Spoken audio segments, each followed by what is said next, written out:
بسم الله الرحمن الرحيم الحمد لله رب العالمين والعاقبة للمتقين والصلاة والسلام على أشرف الأنبياء سيدنا محمد صلى الله عليه وعلى آله وصحبه وسلم.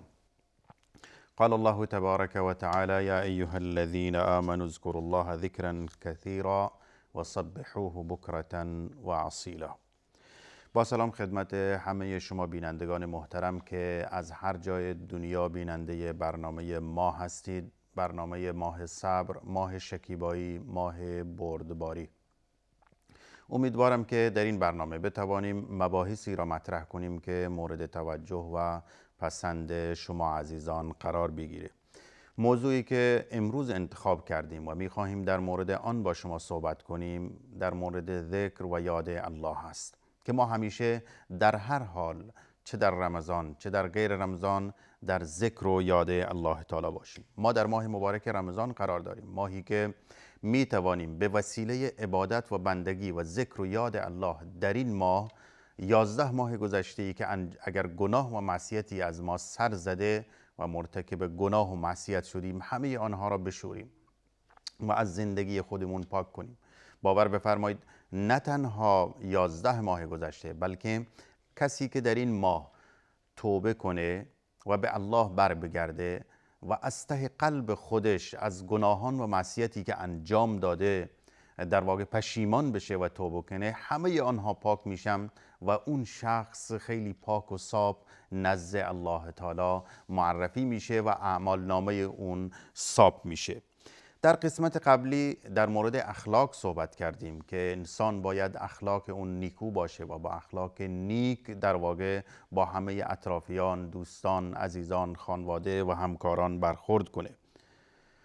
اما امروز در مورد ذکر است. قلب انسان همانند یک آهن که زنگ میزند، قلب انسان زنگ میزند و مانند یک کشتزاری که تشنه می شود و نیاز به آب دارد، قلب انسان نیاز به آب هم دارد و همچنین بیماری که افتاده و نیاز به داروی شفابخشی دارد که این قلب را شفا بده، این قلب نیاز به شفا داره و بارانی که این قلب را سیراب میکنه و زنگاری که زنگهای دل را دور میکنه و داروی شفابخش قلب ما ذکر و یاد الله تعالی است که ما به ذکر و یاد الله تعالی مشغول باشیم، نه تنها رمضان بلکه در کل زندگی خودمون.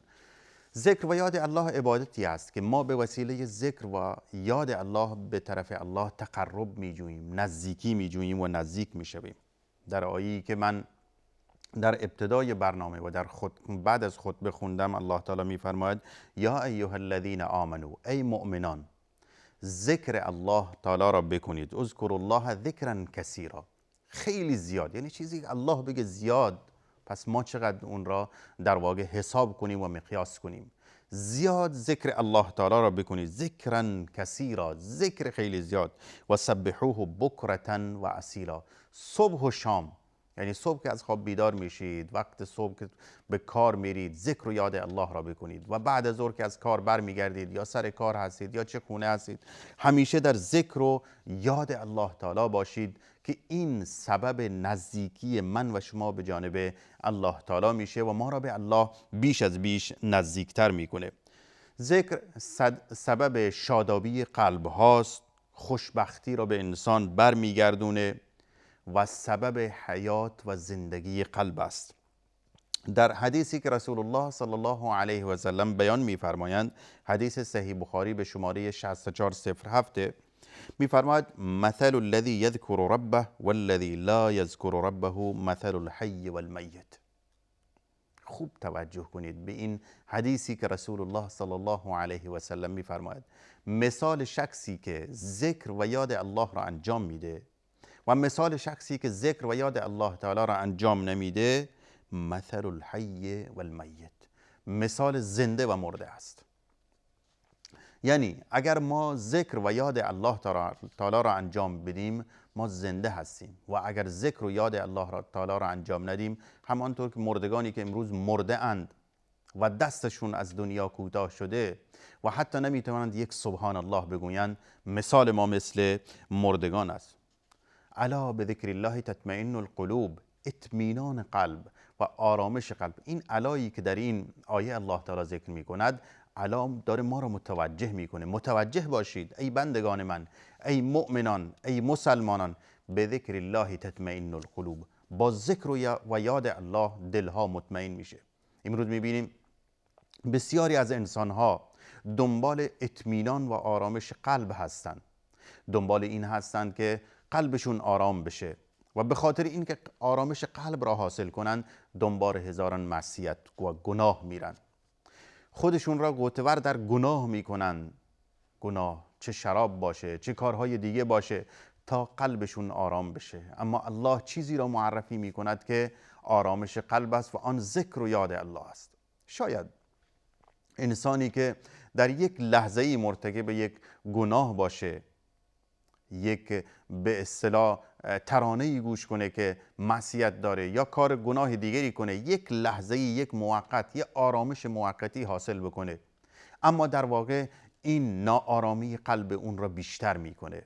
اون لحظه چند ثانیه‌ای، چند دقیقه‌ای آرامش موقتی و کاذبی حاصل میکنه، اما بعدش برای او پشیمانی به همراه داره و قلب او را بیشتر ناآرام میکنه. برای همین است که الله میفرماید الا بذکر الله تطمئن القلوب.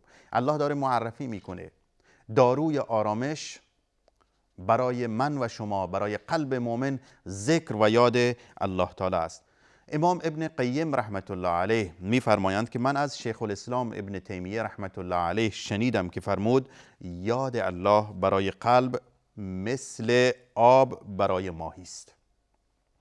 میبینید که ماهی تا زمانی که در آب هست خیلی آرامه، آرامش داره و زندگی داره و در ادامهش میفرماید ماهی اگر آب را ترک کند حالش چگونه خواهد بود. یعنی انسانی که انسان مؤمن باید حالتش اینجوری باشه که با ذکر و یاد الله تعالی آرام بگیره و بدون ذکر و یاد الله تعالی ناآرام باشه. عیناً همانطور که ماهی زمانی که از آب بیرون رفت ناآرام میشه. خودمون دیدیم که ماهی را وقتی که میگیریم و بیرون از آب میاندازیم بالا و پایین میشه، بالای پایین خودش را میزنه، ناآرام میشه تا اینکه جانش از دست میده. پس اگر میخوایم قلب ما آرام بشه ذکر و یاد الله تعالی را بکنیم. معاذ ابن جبل رضی الله تعالی عنه یکی از اصحاب معروف و مشهور رسول الله صلی الله علیه و سلم است، میفرماید که هیچ عملی به اندازه ذکر و یاد الله بنده را از عذاب جهنم نجات نمیده. هیچ عملی به اندازه ذکر و یاد الله انسان را از عذاب جهنم نجات نمیده. و الله تعالی در آیه سوره منافقون آیه 9 ما را متوجه می کنند که متوجه باشید ای مسلمانان، ای انسان ها متوجه باشید که دنیای شما، فرزندان شما سبب غفلت شما از ذکر و یاد الله نباشند. یا ایها الذین آمنوا لا تلهکم اموالکم ولا اولادکم عن ذکر الله. ای مؤمنان متوجه باشید که اموال شما، بسیاری از انسان ها به تجارت خودشون مشغولند و این تجارت سبب غفلت آنها از الله میشه و بسیاریشون به خانواده و فرزندان خودشون مشغول هستند و این مشغولیت آنها به خانواده و فرزند سبب دوری آنها و غفلت آنها از ذکر و یاد الله میشه. در ادامه همین آیه الله تعالی میفرماید و من یفعل ذلک، کسی که این کار را انجام بده، یعنی دنیای او، تجارت او، اموال او یا فرزندان او و خانواده او سبب غفلت او از ذکر و یاد الله باشه، اولئک هم الخاسرون، اینها زیانکارن، زیان دارن. امیدواریم که من و شما جزو زیانکاران نباشیم. اما چیزی که قابل توجه است و خیلی ما باید بهش توجه کنیم این که با وجودی که این ذکر و یاد الله دارای این همه فضیلت و بزرگی است، خیلی آسان و سهل است و مشکل نیست و نیاز به شرایط خاص نداره. ببینید ما اگر بخوایم نماز بخونیم، نماز شرایط خاص خودشو داره. ما باید وضو بگیریم نماز بخونیم، رویمون به طرف قبله باشه و در وقتی که داریم نماز میخونیم اجازه نداریم با کسی که بیرون از نماز صحبت کنه. قیام هست، رکوع هست، سجود هست و قرائت قرآن که باید داخل نماز بخونیم. همچنین برای روزه شرایط خاصی است، اما ذکر با وجودی که همه این فضیلت هایی که ذکر شد و در ادامه برنامه ذکر میکنم هست، اما این شرایط خاص را نداره. شما اگه وجود داری یا نداری میتونی به ذکر و یاد الله مشغول باشی. اگه نشسته ای، اگه در حال رانندگی هستی، اگر کارمند هستی و روی میز خودت داری کار میکنی، در همه حالت ها میتونی ذکر و یاد الله تعالی را انجام بدی. یعنی یک عبادت بسیار سهل و آسان است و هر کسی و در هر حالتی میتونه این ذکر و یاد الله را انجام بده. کسی که بیمار است، حتی در بیمارستان افتاده است روی تخت، اما میتونه ذکر و یاد الله را بکنه و هر لحظه میتونه بگه سبحان الله، الحمدلله، لا اله الا الله، الله اکبر، یا بقیه اذکاری که در قرآن و حدیث در مورد اونها ذکر شده است. یه شخصی نزد رسول الله صلی الله علیه و سلم اومد و گفت که ای رسول خدا، انجام همه فرایض و همه نوافل شرعی خیلی سخت و دشوار است. مرا راهنمایی کن به عملی که برام سهل و آسان باشه و من همیشه بتونم این عمل را انجام بدم. رسول الله صلی الله علیه و سلم فرمود لا یزال لسانک رطبا من ذکر الله. همیشه زبان تو باید با ذکر و یاد الله تر بشه. شما باید همیشه مشغول ذکر و یاد الله باشی. صبح و شب و شام و هر وقت مشغول ذکر و یاد الله باشی.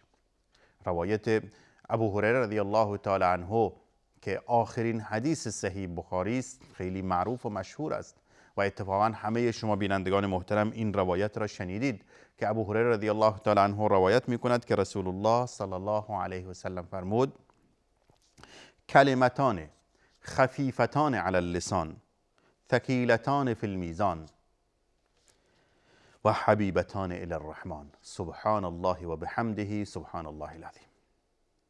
چه حدیث جامع و جالبی و در مورد فضیلت ذکر. فرمودند که رسول الله صلی الله علیه و سلم فرمود کلمتان، دو کلمه هستند که سه ویژگی برای این کلمه ها ذکر میکنه. اولیش خفیفتان علی اللسان، بر زبان خیلی سهل و آسان هستند. خیلی آسان و سهل، هر کسی میتونه این ذکر و یاد را در واقع انجام بده، این ذکر را انجام بده.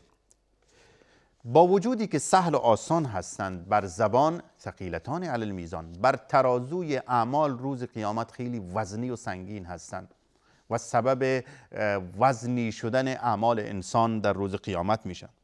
با وجود این که بر زبان سهل هستند، بر ترازو سنگین هستند، یه ویژگی خاص دیگه داره که ما تنها به خاطر همین ویژگی باید این ذکر و یاد را بکنیم. حبیبتان الی الرحمن، رحمان، الله رحمان اینها را دوست داره و وقتی که شما هم این ذکر و یاد را بکنید شما هم نزد الله محبوب میشید.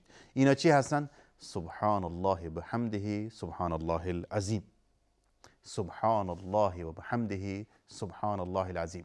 هر لحظه باید ما ذکر و یاد الله را انجام بدیم.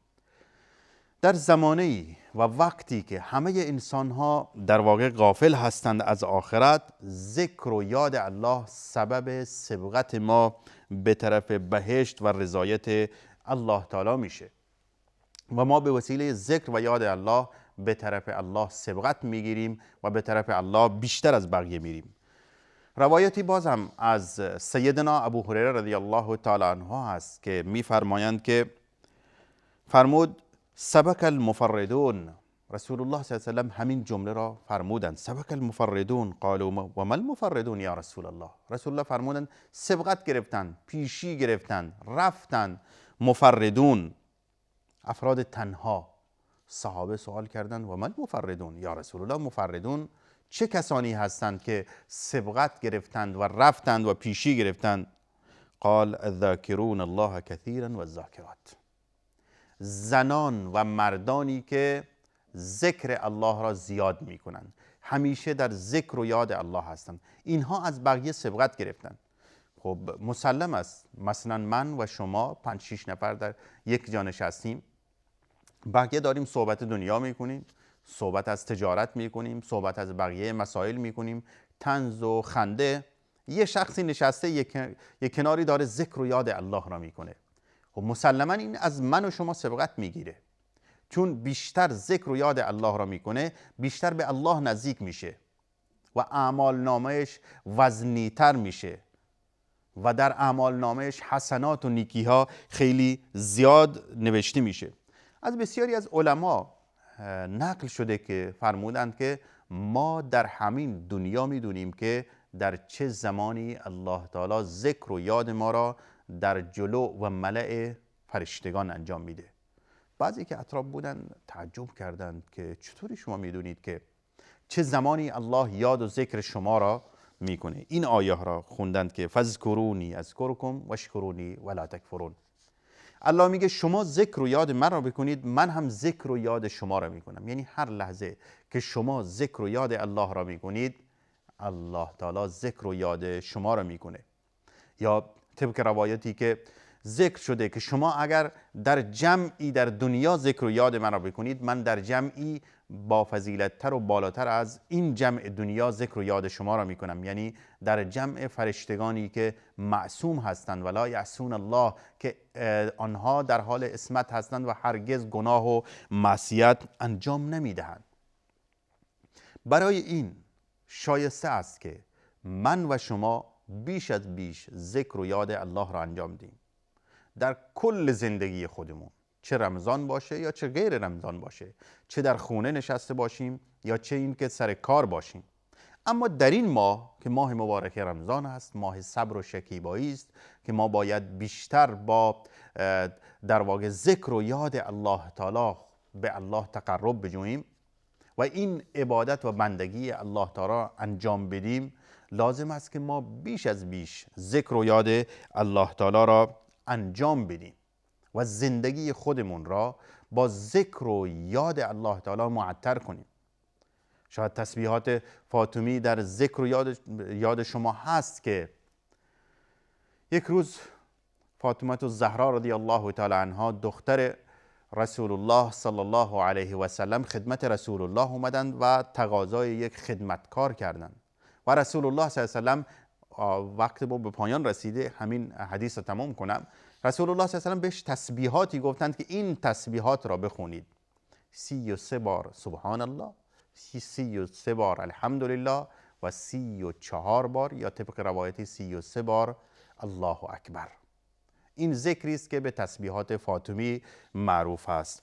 انشالله که این برنامه مورد توجه و پسند شما قرار گرفته باشه. تا برنامه دیگر شما را به خداوند منان میسپارم. السلام علیکم و رحمت الله و برکاته.